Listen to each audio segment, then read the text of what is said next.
So we're just waiting on Kieran.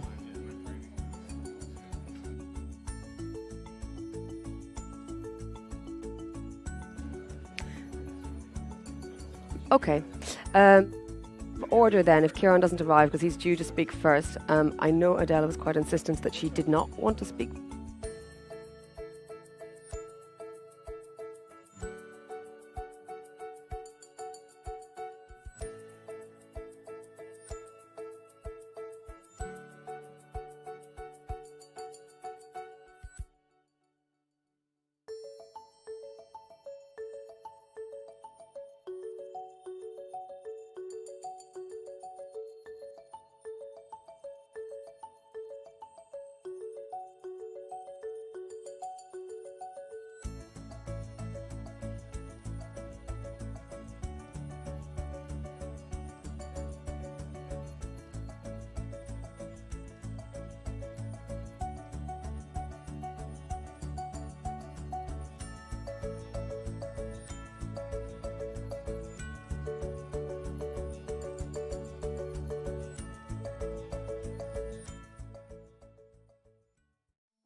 Hello, and you are very welcome to join us today for our debate.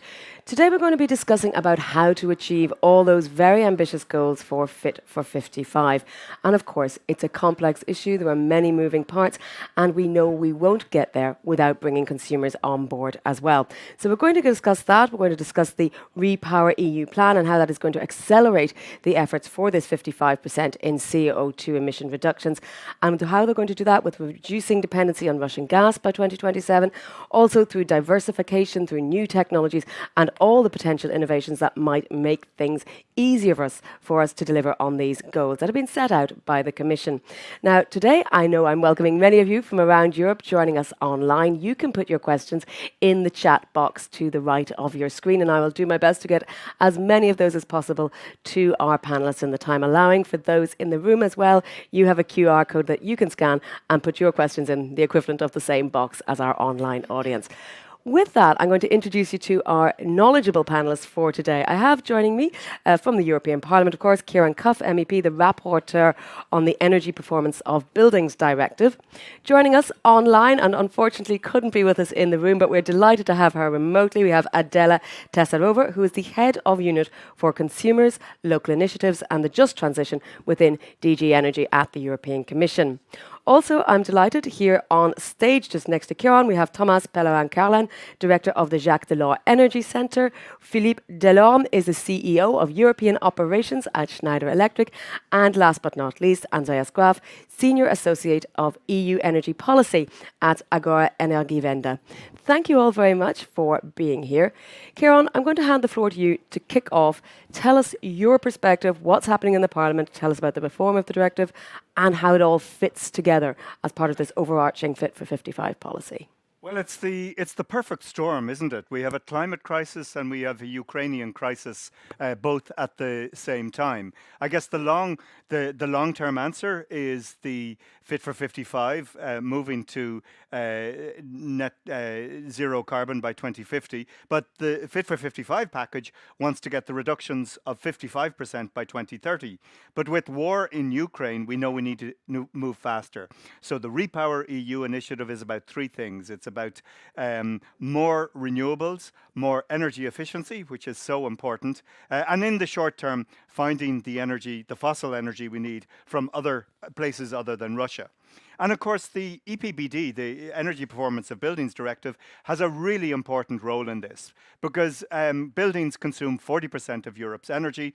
They're responsible for 36% of the greenhouse gas emissions. And if we can decarbonize buildings, we're doing well. How can we do that? Well, I believe we need to start with the worst performing buildings. We need to bring their energy rating up. That's good for the planet, but it's also good for people. It improves their health, their happiness, and if we do that, we're well on our way. I think within the legislation, we need minimum energy performance standards. In other words, we need to progressively rack up the standards and make sure that residents aren't left in cold, drafty homes in the winter or homes that are too hot in the summer. I think we need a neighbourhood approach. The reason for that is two things. It allows us to use district energy systems and use them well, but also from a social perspective, it allows residents to work with their neighbours to ensure that they achieve common goals within a housing estate, within a block of apartments. Everybody working together can deliver much more than people going it alone. We also need to make this easier. So one-stop shops are important. A place you can go to that will give you impartial advice. Impartial is really important. So you're not speaking on behalf of an energy provider or an insulation provider. You're providing advice that is neutral. And I think that is a hugely important part of this. And then the final thing is finance. We've all seen the kind of energy bills we've seen in the last few months. We know we need to move and need to move quickly on this, but we need the money. One way of doing that is the recovery and resilience plans that each member state has produced, but we also need to use the structural funds to help member states move towards a low carbon pathway. That helps in the long term, but it also helps us to deal with the crisis that is brought to us by Putin's murderous war in Ukraine. So I'll leave it at that. you've set out very clearly, I think, the surrounding parameters and what's needed. Adela, let me bring you in there. And I know you're bringing the Commission perspective, but this has to work for consumers as well, doesn't it? As I said at the beginning, it's complex, so we need to bring everyone on board.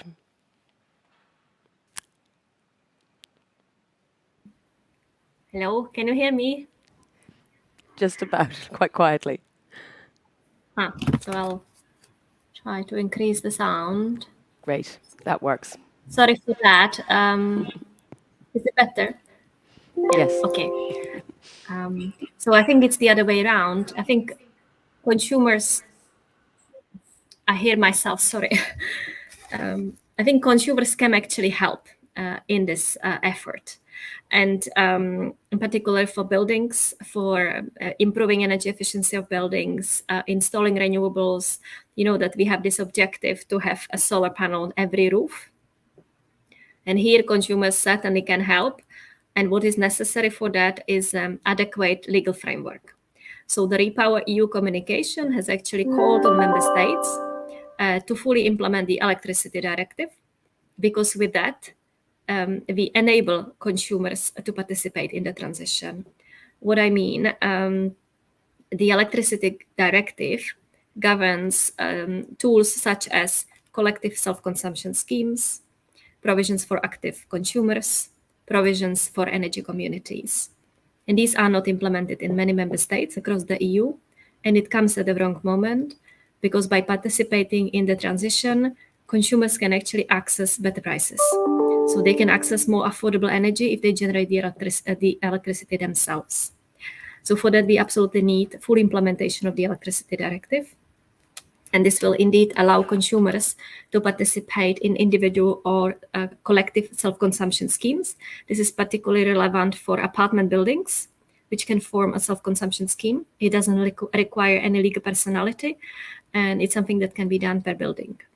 Then we have energy communities, which have legal personality, and the electricity directive governs citizens' energy communities, which is one step above what is possible in the renewables directive. So these are citizens' energy communities where, for example, citizens from cities can join renewable production schemes in the countryside. They can invest in them and therefore can participate in the green transition. Or, of course, they can join citizens' energy communities locally and produce electricity in a district and produce, share, sell between themselves. This can also include energy poor consumers who can be supported by municipality, for example, to join these type of schemes for free, or they can be supported by the other members of the energy community. In this way, we also allow those who cannot afford renewable solar panels themselves to participate and actually join the green revolution. Thank you. Thank you very much, Adela. And again, I do appreciate you taking the time to join remotely.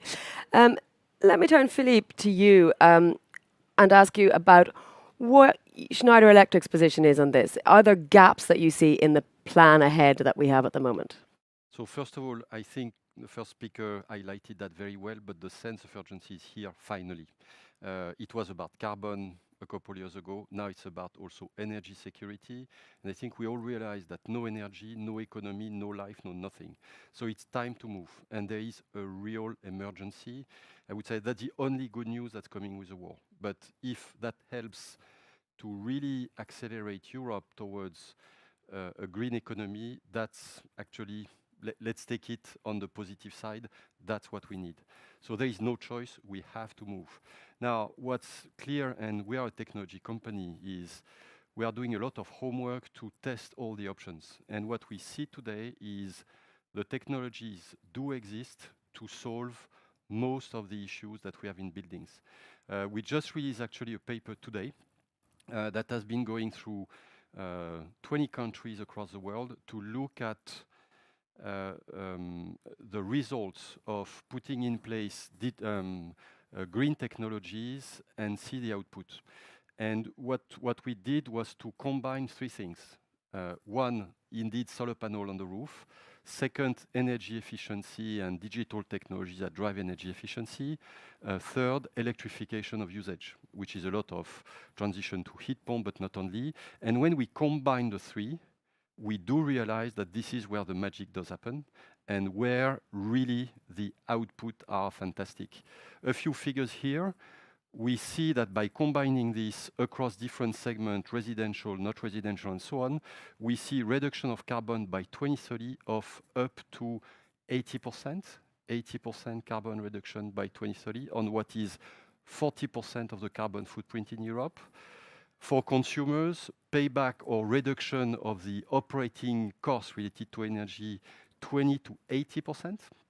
At a time where energy bills are going to skyrocket because energy prices are going to increase, and actually payback or capex related to those projects in a neighborhood of 5%. So the bias or the urban legend that we want to kill is that that's not science fiction. That's practical. Solutions are available today, and we crave for, we want to make sure that those options are known by the different players, the consumer, but also the European Commissions and the authorities, so that there is a mix of the public authority pushing for those solutions, and we really support what's happening in the EPBD, the RePowerEU, and the Fit for 55, and also make sure that all the industries and the consumers and the customers are aware of that, so that we create much more momentum than what we have today. Heard there, Kieran mentioned the Ukrainian problem. We also have a cost of living crisis as well that we need to be mindful of. Do you think Europe is up to the challenge? Not yet. So we've been living through a fossil fuel price crisis for 11 months now. The price of oil and especially the price of fossil gas started to increase last August. The way this was addressed by politicians mostly throughout Europe was to say it's a short-term problem, everything will be back to normal, we just need to spend money to buy our way out of the problem that is going to last for a few months and buy time. And that's what actually the European Commission did back in October by proposing a toolbox reminding member states what they already knew, which is what they can do. We, and by we I mean several experts, were saying already in October that this fossil fuel price crisis would be lasting for at least several years. The peak of the price of fossil gas on the wholesale market was reached not with the war in Ukraine, but on December the 23rd, more than 200 euros per megawatt hour of gas. Today we are down to 160. That's 10 times more than the price of fossil gas we got used to 10 years ago. So in other words, we have seen an increase of the price of fossil gas of 1,000%. And this increase will continue as long as we decide not to help Putin, or at least not to help him too much. So that, to me, that's the first challenge. And so, I mean, nobody has been doing anything that is remotely close to what we should have done. We have a roadmap of what could have happened. 10 years ago, there was a problem in Japan. The tsunami of 2011, after that, they shut down temporarily nuclear reactors. But they chose to launch a general mobilization of the Japanese society to save electricity. It's called the Setsuden campaign. They changes tons of stuff. Just to name one example, they banned the use of energy for advertisement. You know, those big TV screens that we had in Japan 10 years ago that we have everywhere now in Europe that are consuming a lot of electricity for, let's say, a societal added value that is close to zero. Let's be clear. They shut this down. They did tons of other elements. In the end, they managed to save 15% of the electricity demand. That's massive. During peak hours, they managed to save up to 20% of the electricity demand. Currently, to my knowledge at least, there is only the German economics minister and the French economics minister that try to do a very soft version of that, and their plans are being torpedoed by their bosses. So the French president and the German chancellor. As a result of that, we will likely be experiencing forms of rationing of gas and electricity in Europe this winter. And to me, the fact that this is not the central topic of all debates, at least all energy debates in Brussels, is extremely worrying. Because here we're looking at shutting down, I mean, in a worst case scenario that is possible, the moment where we won't even have enough gas for our essential industries, like the chemical industry. And if we want to help Ukraine, we need to manufacture weapons. Some of them require a bit of chemistry and steel and other elements. So to me, that should be the number one priority. Saving energy now because it is a matter of national security, launching the general mobilization to provide the medium-term solution, which is the largest scale-up of building renovation and renewable deployment ever in European history. That's the way we should approach this crisis, and it would also happen to help us partially solving the climate crisis. This crisis, the climate crisis, Andreas, also, Thomas, seems to allude to the fact there's an urge from politicians to get back to normal, as if there was a so-called normal. We're almost in a state of perma-crisis. We had a financial crisis, a migration crisis, an ongoing climate crisis, a pandemic which changed consumer habits, the situation with Ukraine at the moment. What is the way to sort of bring these together and to actually not be in a constant state of knee-jerk reaction? When it comes to the energy crisis, I think it's quite clear that we can now more lucidly, analyze how we got into this position.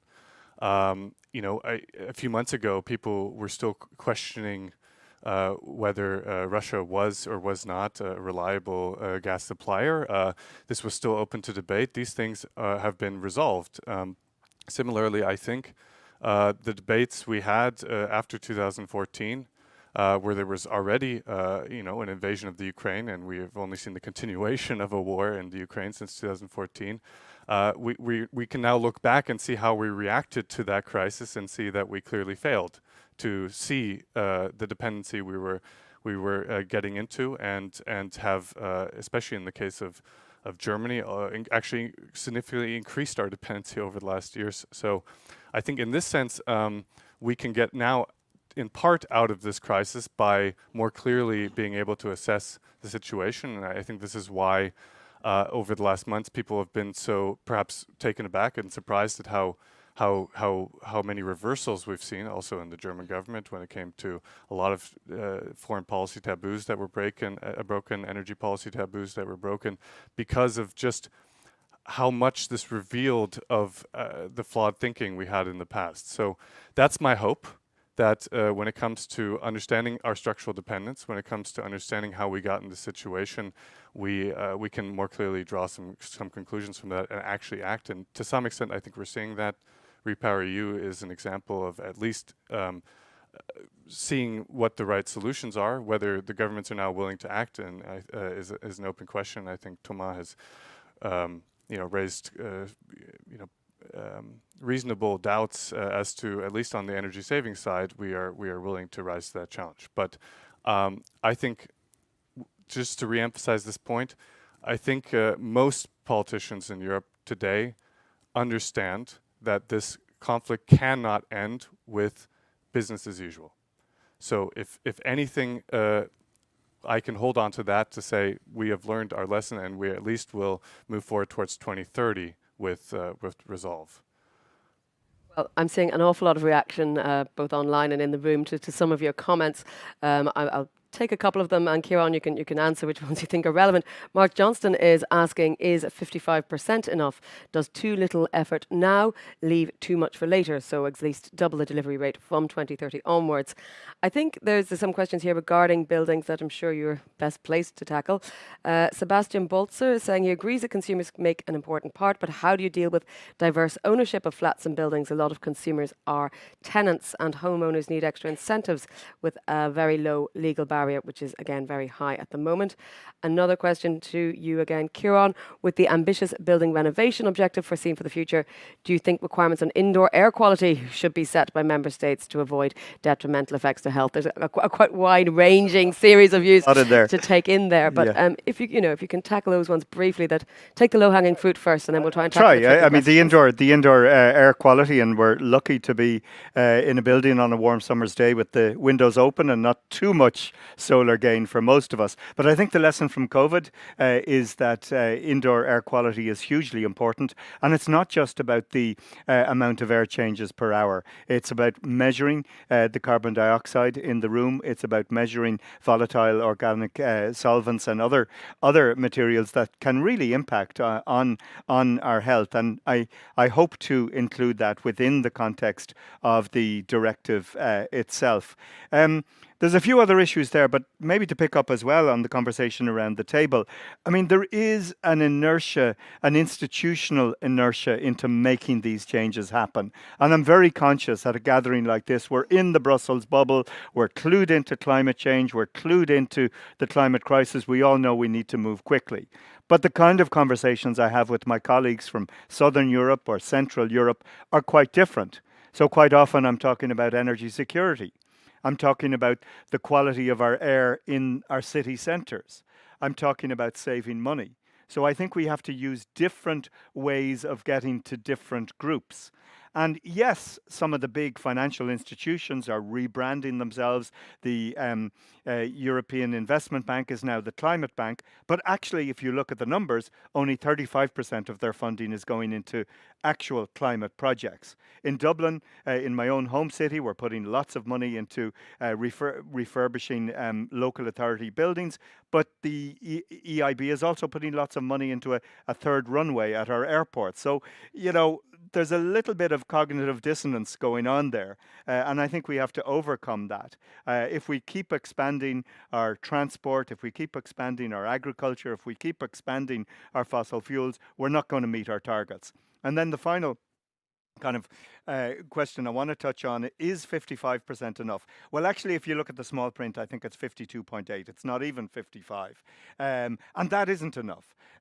We would argue within the Green Group that actually we need 65% reductions. And these are eye-watering numbers when you look at it. I feel a terrible sense of deja vu because I was in our national government 12 years ago and we said we have to reduce greenhouse gas emissions by 3% a year. Now I'm back saying we have to do it at 7% a year, and that's not even enough. So it's a bit like planting a tree. The best time to do it was 20 years ago, but by all means, plant the damn tree now and make sure you convince others to plant that tree, because if we don't do it now, we will face more unprecedented weather events in the years to come, and it'll be an even harder ask. Well, I've seen some of the questions coming in, like talking about potential disruptions in the future. Someone saying winter. I mean, winter is not unprecedented. It comes around every year, and indeed in further parts of Southern Europe, summer is the problem. Let me, Adela, ask you. We have a question here from Silke Conrad asking. It is great to have targets, but we're facing massive delays in supply. Raw materials prices have gone up, shipping costs have skyrocketed, fuel and labour prices have all gone up, adding to the problem. And how should this be addressed? Adela, any thoughts from you? And in terms of also what the Commission can do, whether that's imposing infringements and so on.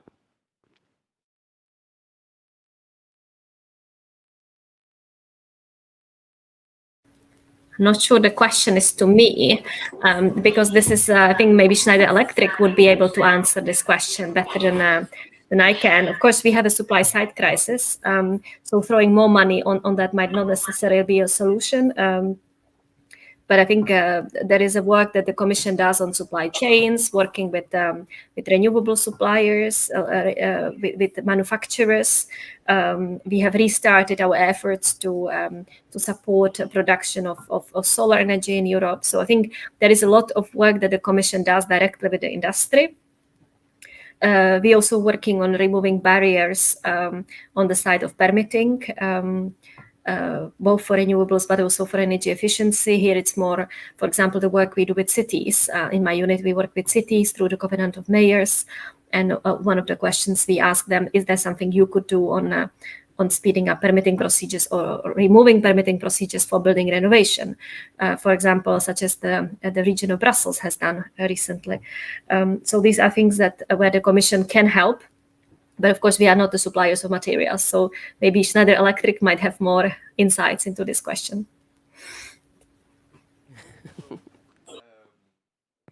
are supply crises everywhere, so no doubt about that. Frankly, I think we'll mitigate them. Now, there needs to be a European policy to support indeed re-onshoring of a lot of those technologies, solar panels and so on. More immediately, we were having actually discussion with the Commission of the Taxonomy, the fact that today electrical equipments and electrical technology is not vastly included in the taxonomy, in my view, is more than counterintuitive. Just at a time where last week, gas turbines were back in the taxonomy. I'm looking at that saying, seriously, doesn't fly. So there is really a point here, including the fact that there are many European leaders in the field of electrification to make sure that Europe takes care of a couple companies that will be pivotal to make sure that they are not negatively impacted by a taxonomy that does not take the point. So I think there is a point on taxonomy which might look technical, but when I look at Schneider Electric that has been rated in 2020 the most sustainable company in the world, a European-based company, I think we are very proud of that. Hearing from the Commission that at this point that business is not part of the taxonomy is very counterintuitive.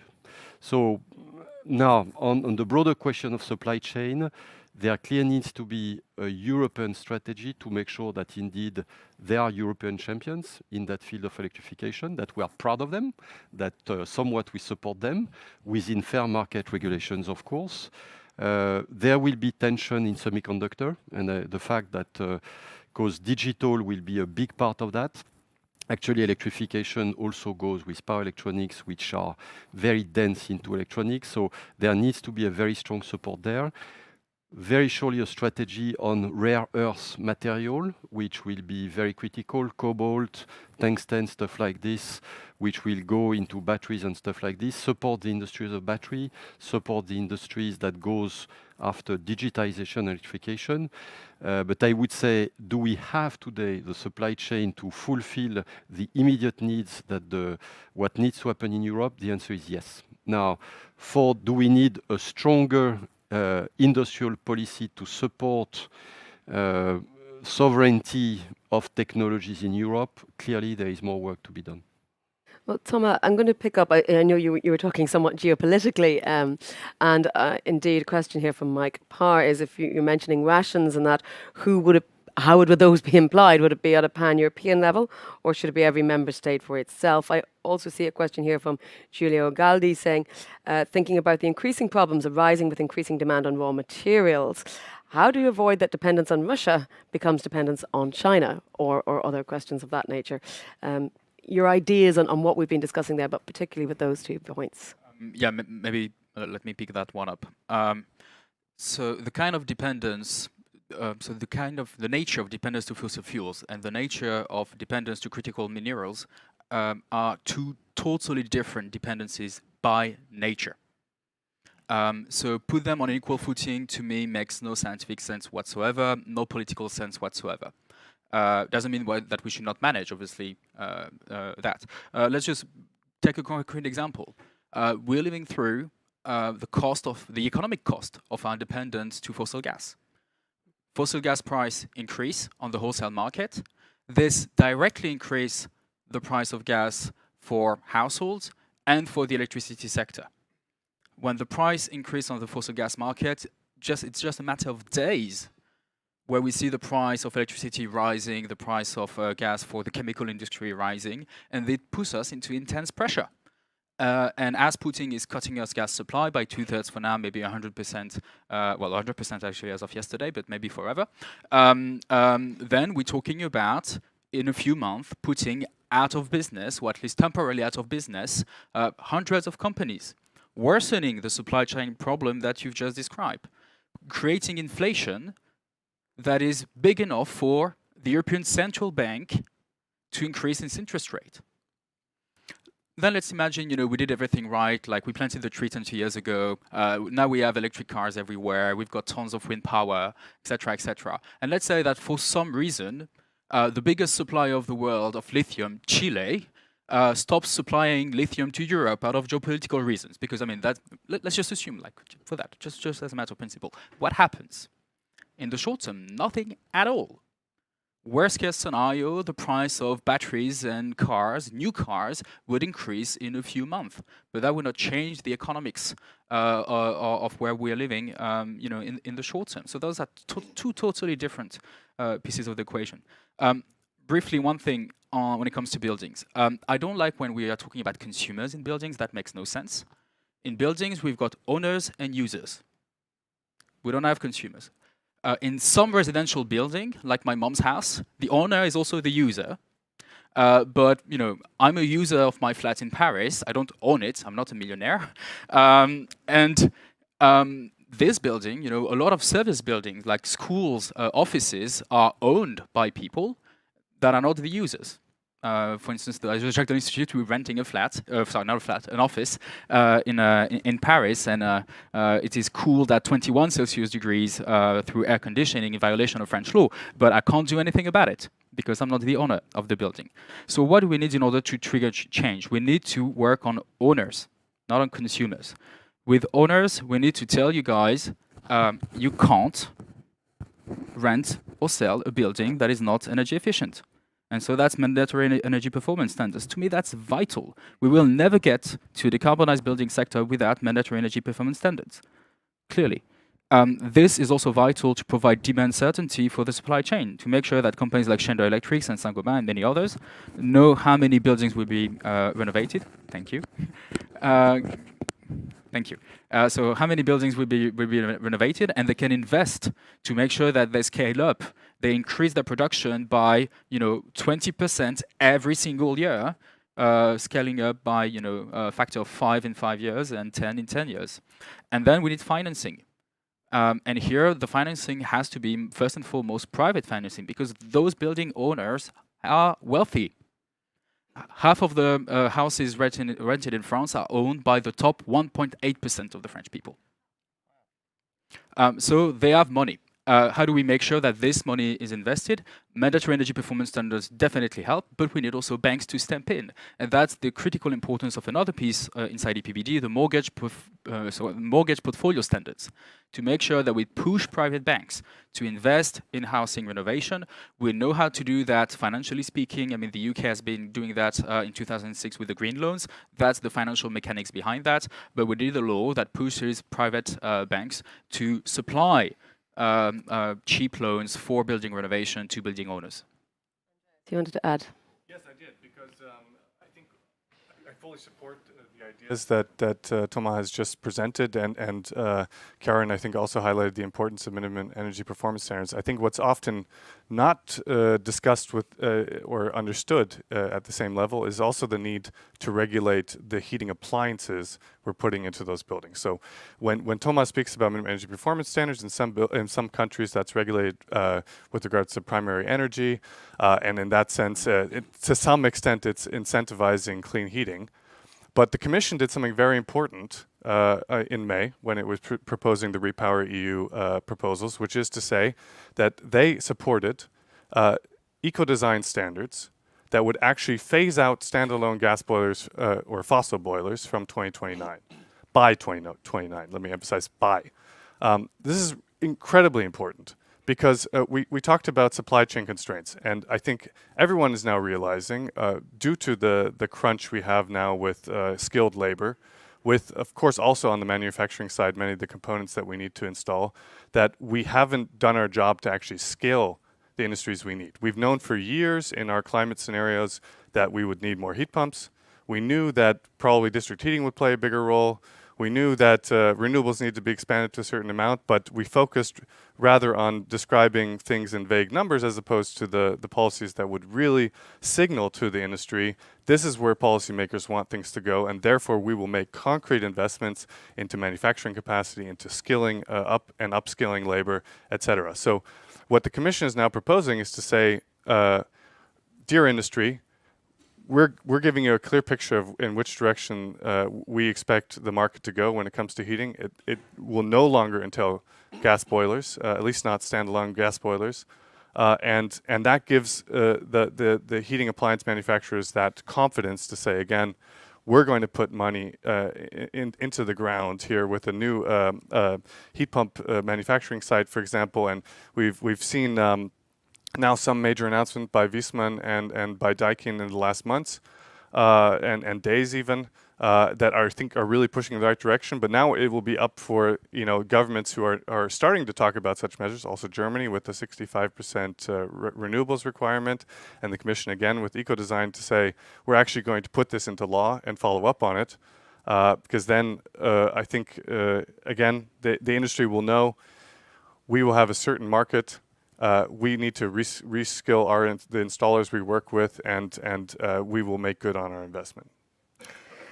Kieran, I have a specific question to you from Rob Clough asking, when will there be EU unified building standards for existing and new buildings? These would accelerate the required improvement of energy efficiency. I think we've heard some ideas on this already, but if you could explain that as well. And perhaps Alice Bergund is asking, how can we ensure that low-income households will not be disproportionately affected by the transition? What social safeguards should be implemented, particularly to prevent rent increases linked with renovations which could result in evictions? Oh, I think on the first point, possibly never. I think the principle of subsidiarity kicks in fairly quickly, and I think member states will be reluctant to allow the European Union dictate everything to them in terms of buildings. But I mean, the minimum energy performance standards are a way of saying, look, start with the G-rated buildings, get them up to an F, to an E, and by 2050 we want everything to be an A rating. So I think we can use European directives to push member states, but I think it won't be one size fits all. Why? Because each member state has a different set of legal requirements, but also different climatic conditions. And while within the EPBD, we do take account of, I think, 4 different climate regions or 5 different climate regions within Europe, I think there would be a reluctance by member states to be completely controlled in everything that they do.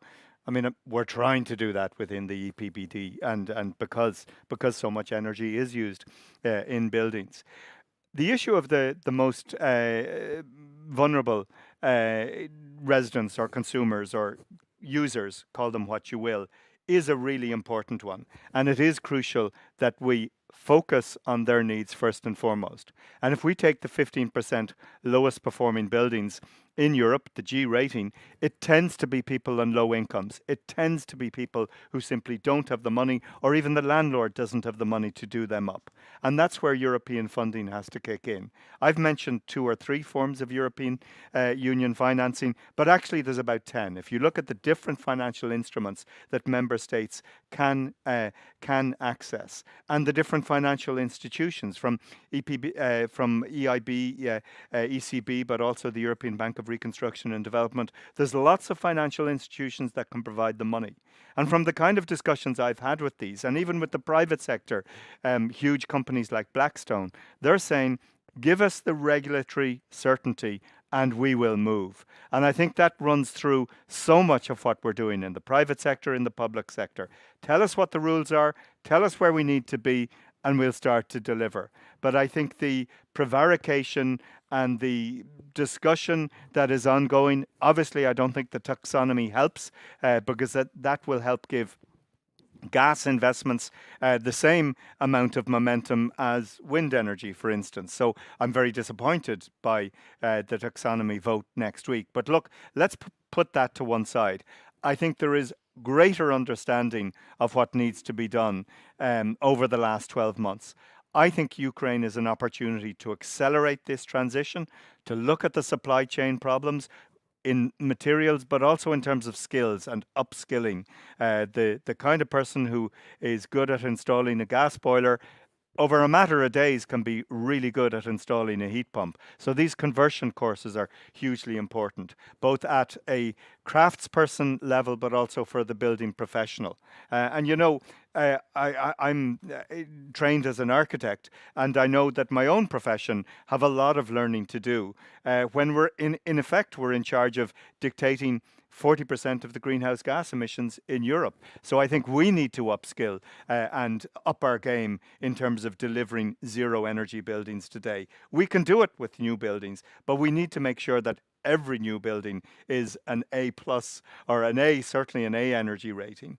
And then the last thing I didn't mention, and some of you have touched on it, is making the connection between our building stock and mobility needs. Because the solar panels on the roof that RePower EU is supporting can also be used to charge the vehicle that the resident uses, whether it's a scooter or a car. And I was in a pal's house in Dublin recently, built to a passive house standard with photovoltaics on the roof, with some battery storage and an electric car beside it. And he is meeting the energy needs of the building from the roof, but he's also meeting 15,000 kilometers of travel each year for his electric vehicle. And I think that shows to me what the future can be like, where we reduce the dependency on fossil fuels. As you pointed out, we can move into a position where the volatility reduces and we're much less dependent on despots and oligarchs to keep the energy going. We all want to be less dependent on despots and oligarchs. I think that's a given. Adela, let me just bring you in there. Do you want to pick up on any of these comments that you're hearing from our panelists in the room? We've used the word consumers several times with relation to people. Is that perhaps the right word? You know, I mean, a roof over your head isn't really negotiable. Well, I think as one of the panelists had said earlier, the current crisis might have some positives, and of course we have to leverage those positives. And of all the bad things currently happening, the positive thing is that consumers are activating themselves. They are waking up. They don't like their energy bills. And of course there are different types of consumers. Some people have energy bill included in their rent. Well, these people will also wake up because at some point their landlord will ask them to cover the difference and will refuse to keep the energy bill as part of the rent. So people are being activated. Sooner or later, everyone will be activated. And I think this is a good thing. And we should make use of it. And whether it means that because we are not owning our apartment and we cannot install solar panels, well, that's not true, but okay, I'll get back to it. We just change the fridge, or we change some other appliances in our flat, or because we cannot install solar panels ourselves, we join an energy community in the neighborhood to have access to renewable electricity, or we join or we create a self-consumption scheme in the apartment building, even if we are not owners. All these things are possible. And actually consumers were very lethargic. And the fact that consumers were not interested, we used to say that 90% of people pay their energy bills without even thinking about it. These people would never renovate their houses. Whereas now people are interested. They are interested in their energy bills. They are not happy and they are looking for solutions. And this is the incentive, this is the impulse that we also need. It's not going to happen only by pushing through landlords or obliging people to do things. You need individuals to be interested, individuals to start looking for solutions. And that's happening these days. So let's leverage it for a good cause. And let's make good use of these interested and angry consumers for a good purpose. Thank you. Philippe, I think you had something to add. Not mention, which I think is a very important one. One of the topics we have to address next winter is indeed making sure that we don't get out of power, and we see a risk. And you were mentioning the experience of Fukushima in Japan. So Japan, fair enough. I was in Asia at that time, and I remember very well. Did a tremendous job on forcing energy efficiency. A lot of work on behavior, which indeed we should be inspired from. But they did one more thing, which we are not doing in Europe, and frankly, I'm puzzled. That thing was flexibility. So in other words, paying consumers and large energy consumers to curtail their energy spend at time of peak so that the grid does not collapse. Nobody in Europe is talking about it, while actually it's a silver bullet that we need to put in place before next winter. North America is implementing that and have been implementing that for 10 years and is working very well. Australia, Japan, which we can say has been a pretty conservative place so far, they've been doing that, and it's been very, very efficient. We need this to happen in Europe. which, by the way, either we do it or we'll be forced to curtail people without their consent. So the point is, why don't we go and map what could be the asset that could be curtailed and shed their load at time of peak in exchange of money, so that actually there is a business happening here, rather than do it in a rush and doing in total panic mode and have the risk of the grid to collapse. So it's really an open question, which we've shared with the Commission. We believe it's something that actually can go very quickly. You don't need to put in place tons of capex. It's market adaptation. Clearly, the place where it would make tons of sense is Germany, where there will be shortages, but not only. And we believe that it's a very important quick win that actually could happen in the very coming weeks or months if we get organized quickly. I fully agree with the sentiment, and this instrument is a very interesting one, is starting to be discussed in Germany as well. Nonetheless, there are a type of auction already existing today just with the energy prices we have, the wholesale market prices, etc. The challenge we have at the moment is that there is reluctance both with regards to household energy prices as well as industrial energy prices to really let the prices go through. And this is a problem.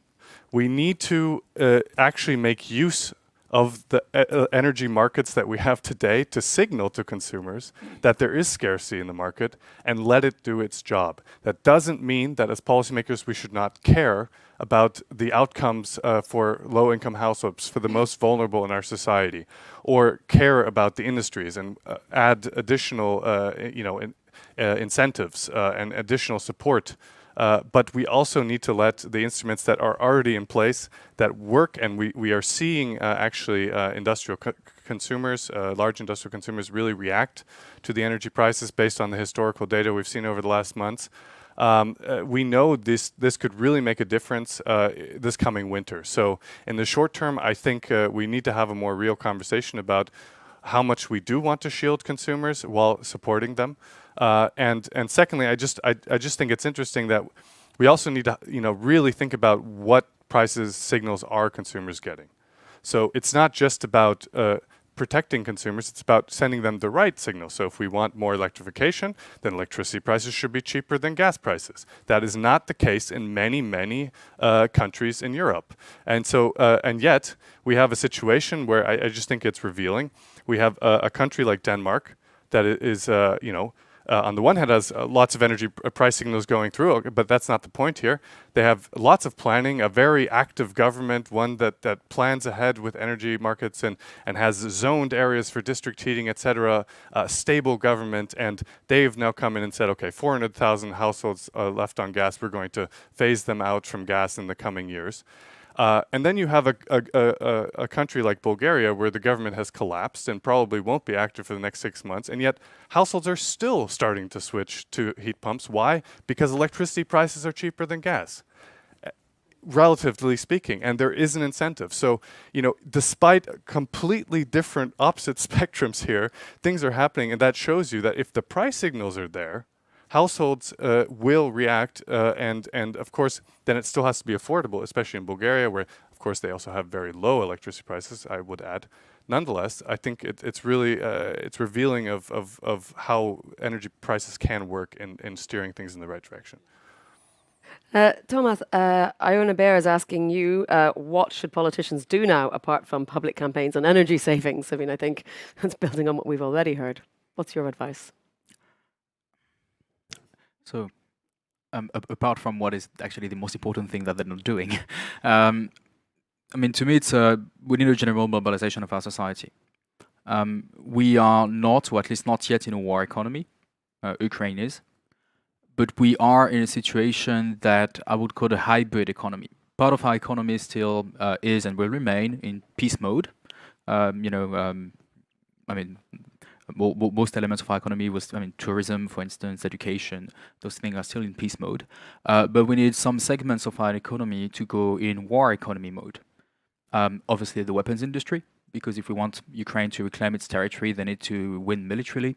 And this will take literally millions of shells to get Putin's forces out of Ukraine.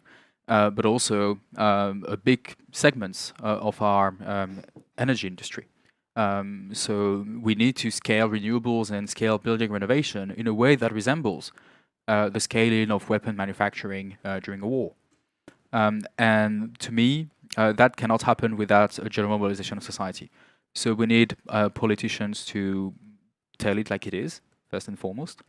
And second, we know how to scale production very quickly. We did that in wars. We can do that we can do that actually for peace, because that's the purpose of scaling renewables and energy efficiency renovation. The term general mobilization here is quite important, I think, to show that one element we do in a war economy is like we take a lot of human capital and we shift it to the military. Now we need to take pretty much the same amount of human capital and shift it to building renovation, installing heat pumps, etc. Currently, we don't have the public policy tools in order to do that, or rather, we have not chosen to use some of the policy tools that we have. One concrete example that can be done in the short term, can we increase the working hour limit for those workers? So workers that are active in building renovation, installers of heat pumps, etc. That's one element, obviously, to be negotiated with trade unions, assuming that the lack of manpower is the bottleneck, which it is in many supply chains. Doing that won't be enough, but that's kind of the quick fix. Then the second element is how can we scale the amount of people that are going to those sectors, and how we can also redirect some of that human capital. Just to tell you an anecdote, I was on French TV at some point, and there were sanctions on Russian oligarchs, and as a result of that, some building workers on the Côte d'Azur stopped being paid because they were being paid by Russian oligarchs to build some nice mansions near Cannes or Saint-Tropez, those areas. And the journalist told me, those economic sanctions are hurting those building workers. What should they do? And I'm like, well, I've got good ideas, a few ideas of what building workers could do. And still, today, like we've got building workers that are, building private swimming pools instead of renovating buildings. So here we have a clear lack of prioritization. And so, broadly speaking, we need to invent something that is hybrid, something where we take some lessons from how to manage a war economy and we apply that in crisis mode for the next 5 years, so the likely duration of the war in Ukraine. And also continue after that, maybe just in peace mode after the war in Ukraine, but that time for climate. Christina Cormenu has a question for Schneider Electric. So, Philippe, in the RePower EU, a redesign of the electricity market is foreseen. With nationalisation of electricity providers such as EDF in France, the disparities within EU member states in charging stations and in buildings, can the industry keep up with these? I'm not sure I get the... I think it's can the industry keep up with the disparities between member states, the different paces, the different areas that are focused on depending on member state? I mean, it's vastly different. Germany is not Malta, where we saw huge power outages because of the heat last week. But I think what matters, okay, there is a sense of urgency everywhere in Europe, number one. Number two, technologies are available to make buildings more efficient. So what we miss now is the mechanism of acceleration so that we go to the general mobilization that you are talking about. That's what we need.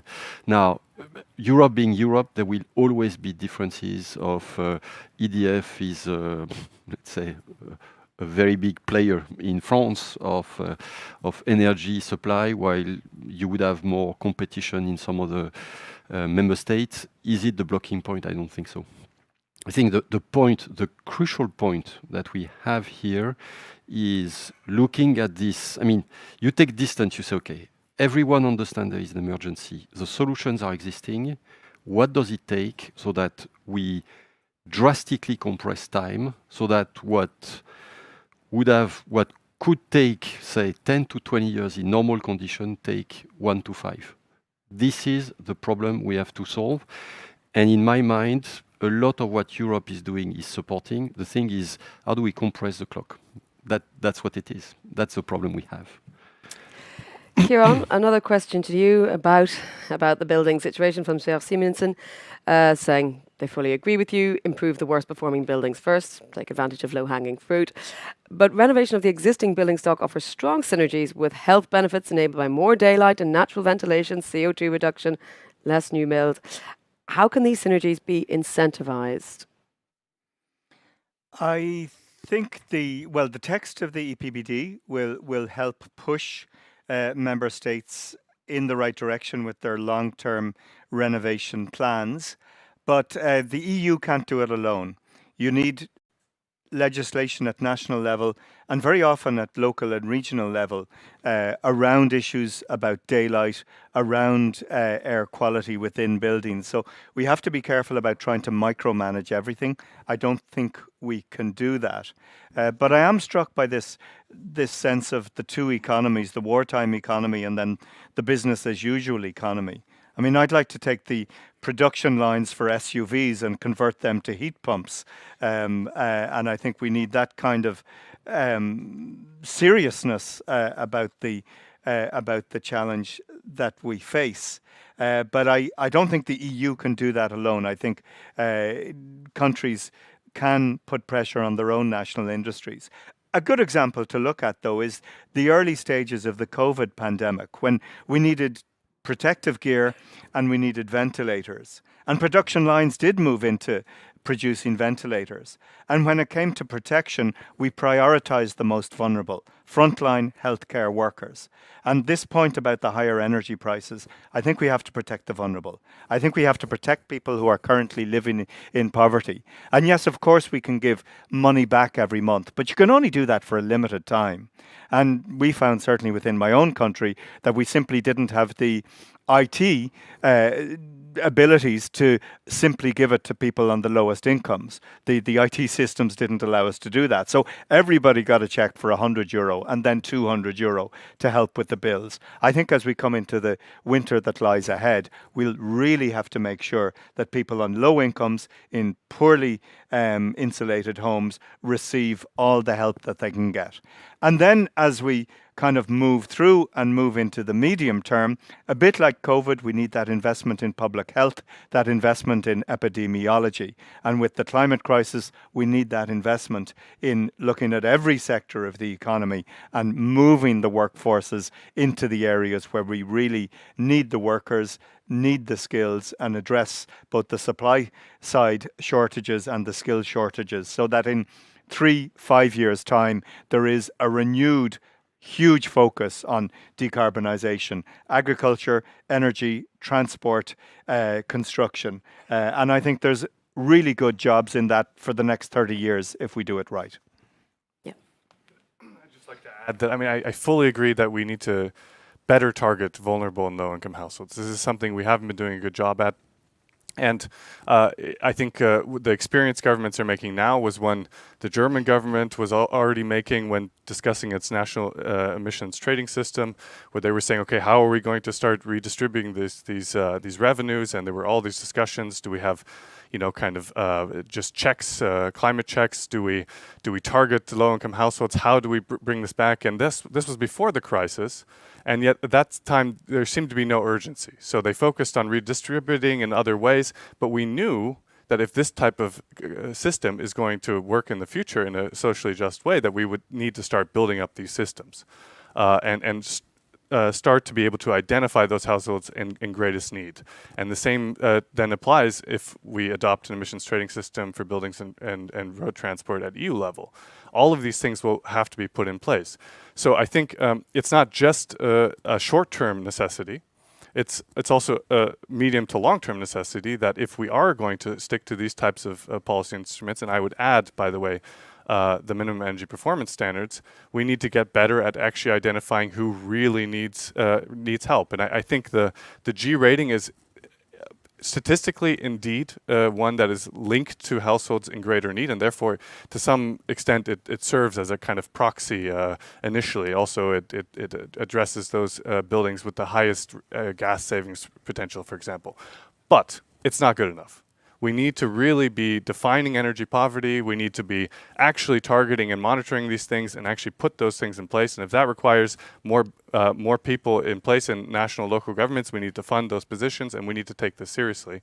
And I think if this last year wasn't kind of signal enough that that is needed, then I don't know what will be. Well, you've summed something up very well there, and we're actually approaching the end of our panel. We've got about 10 minutes or so left. Adela, I'm going to put another audience question to you, and then also ask you for your kind of closing wrap-up thoughts. We have here a comment that to reduce the EU's dependence on fossil fuels, developing renewables won't be enough. We also have to make the power system more flexible. And the question is, what can the EU do to promote storage and demand-side flexibility? What are your ideas around that? And if you can, I know it's a big ask, but sort of encompass what your closing thoughts are from this discussion as well. So demand-side flexibility is, of course, on our agenda. What we do from the EU side is to make sure that, again, the legislative framework is fully in place, which is not yet the case. For example, many member states are delayed with the implementation of aggregators and how to link them to the wholesale market. We also work on any remaining implementing legislation to make demand flexibility fully connect to the wholesale market. So that is ongoing. But demand flexibility is indeed possible in the EU. And I also hope to see more of it these days, because certainly it is a way how to manage demand in the economy, how to distribute it better during daytimes and night times. So there is a huge potential, certainly. I could also maybe make a little comment on energy poverty, which is also part of my portfolio. We indeed work with member states very closely to help them define and address energy poverty across the EU. The Commission has proposed the definition of energy poverty as part of the Energy Efficiency Directive recast. And we also propose to concentrate energy savings, particularly on this type of groups. So certain percentage of energy savings will have to be achieved for energy poor, vulnerable, and people living in social housing. So this is an area where we work very actively. And we also work with Eurostat to make it more operational and more practical, how we monitor this type of situations, so that we can actually track, trace, and monitor progress on energy poverty. Thank you. Thank you, Adela. I was going to kind of ask a sort of wrap-up question to you all, but I rather like this one, Farley Kayaste, saying, what are the best incentives to use this supply crisis for accelerating the Fit for 55 targets, which I think is kind of encompassing everything we've wanted to talk about today. Thomas, I'm going to let you start with that. Yeah, I think we need to understand that Fit for 55 is also a matter of national security. I mean, Putin's plan is clear. He thinks we're soft, we're immoral, hypocritical cowards. He thinks we will sacrifice Ukraine this winter to get his gas, and we will sacrifice Ukraine again like we did in 2014. I think we should prove him wrong. But what it takes is not to continue to sleepwalk towards a cliff like we are currently doing. What it takes is to wake up, take the blindfold off, and then launch that general mobilization for energy savings like the Japanese did 10 years ago. That's the short-term fix that will really help us to survive the winter economically. And also at the same time load that general mobilization for the greatest scale-up for energy efficiency and renewables ever done in European history. And this requires a lot of money, requires a lot of human capital, so people and workers, but this is something that we can do. And if we are not able to do that in the face of Putin's aggression over Ukraine and over European security, then I have very little hope that we will be able to do that for climate alone. We have seen, at least, never waste a good crisis. The COVID pandemic showed us that societies are prepared to make big, drastic measures in order for something that's in the public good or the public interest. Yeah, absolutely. I mean, what we need to do to overcome that energy crisis in the short term and that climate, well, not a crisis, but that to avoid climate chaos, is essentially just 10% of what we did for COVID. And so that's why, I mean, you say there's a sense of urgency. I'm not sure there is, to be clear. I mean, for COVID, we clearly saw there was a sense of urgency. But it's definitely not the same in degree and intensity of urgency in the mind of politicians, sadly.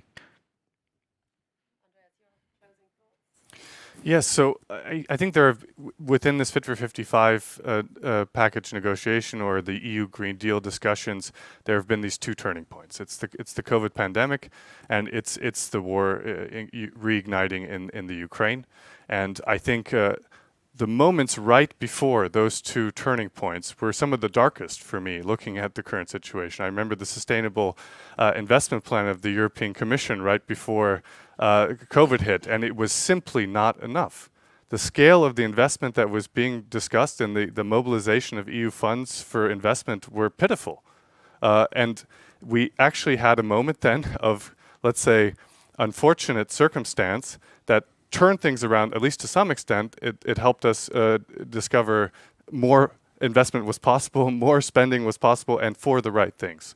And the Ukraine crisis can be another one of those moments. Right before February 24th, I was looking at the numbers of what would need to happen, especially in the building sector, with some great concern, because the understanding, I think, of policymakers of how much effort would be needed in the coming years to actually realize this and not just negotiate on paper was simply, that realization was not there. Now, I think, not only have we, I think, had this realization, we have public discourse around heat pumps, around district heating, around all kinds of energy efficiency and energy savings measures that are needed. We have a willingness to, or a greater openness to regulatory measures that would actually set clear signals to the market on what needs to happen. So in that sense, both of these moments, I think, were very much needed at the moments they came in, and I look with some optimism, at least in the building sector, and I hope Karen Cuff can get some of his report also through the Parliament and then through the trilogue negotiations. Philippe, how much optimism do you have? Before taking that one, the thing in Europe is that we never really experienced big energy crisis. Now, we talk about Fukushima. Let's talk just a year ago about what happened in Texas. So, if you have an energy system collapse, if you want to look on the internet what it means, go chase videos of what happened in Texas. Hospital closed. You got no power for 2 or 3 days. It's -10 outside, babies dying, old people dying. That's what we have in front of us. Now, we went in Europe into something we know very well, which is COVID. Indeed, that was 2 years ago, 3 years ago, And we mobilized, back to your point, a bit of a war system to respond very quickly. What's striking to me at this point is that, okay, we don't have a sense of urgency, we have a burning platform. I think people understand. They have not touched the risk, but they do understand. So the carbon risk, let's say it's 30 years, okay, we can get back to sleep. The energy security is touching us much more closely. Now, what we have to, for the Commission and for the authorities, how do we move indeed to a much stronger sense of urgency of executing as we did in COVID and apply it to the field of energy, because what's in front of us is as serious as what we face with COVID. No energy, no life, no economy, no nothing. If people don't get it because they never experience it, I'm afraid we're going to experience it next winter. And that's serious stuff that actually the Americans are used to, but we are not used to that. So that's serious stuff that needs much faster sense of execution, starting from government at European level and at national level. And what we have to apply is what we did for COVID for the energy crisis. That's what we need. It's not all doom and gloom, I hope, but maybe we do need a little bit of a kick. Look, we've had that wake-up call, but a wake-up call is great. It's not just being awake, it's taking action once you are awake. Before Ukraine, we said we have to double renovation rates from 1% to 2% a year within Europe. We probably have to go further, but I think both at EU level and at member state level, we need to work backwards from what that means in terms of the supply of technologies and materials, in terms of human capital, retraining, reskilling and skilling for the first time, to basically look at the supply chain and make sure that we can deliver over the period ahead. And I think you're right. I think energy security is a huge issue.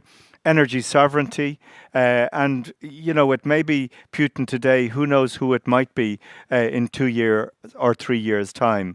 And I think there is a bit of a challenge to the paradigm of globalization. That if we have global supplies, if we have the whole world working together, it'll all work out fine. I think there is a sense that we need to have a new regionalism where we work together as a bloc to make sure that we deliver on what we want to achieve. And, in the short term, it's very clear. If we insulate homes, we isolate Putin.